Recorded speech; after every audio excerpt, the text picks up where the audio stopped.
Hey guys, good morning. Meron akong problema ngayon. Ito sa Accent 2016 model. No start issue. Tapos,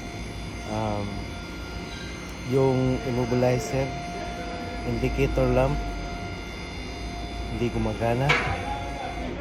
Tapos yung check engine, hindi gumagana. Tapos, pag start mo, hindi siya umiikot yung kwan. Walang redondo. Kaya ngayon, binaklas ko. Ito. Ang main problem niya, issue. Talaga, kita ko sa wiring, walang problema. Tapos ko lahat, walang problema.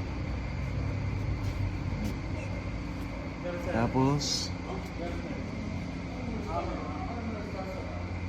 yung kanya, sini ko lahat, wiring,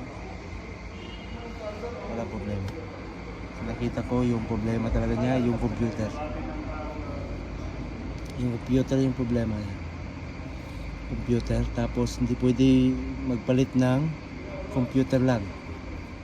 Dapat talaga kasama yung immobilizer, tapos transponder. Ito yung transponder at ito yung immobilizer niya. Yan, maliit. Okay. Ang problema lang nito, kasi itong transponder niya, kailangan niya ng itong susi kasama. Kaya pumunta yung mayari sa Taslia para bumili. 4 na parts niya kailangan. Transponder, susi, tapos immobilizer, ECU, tapos yung ECU engine. Ganun guys.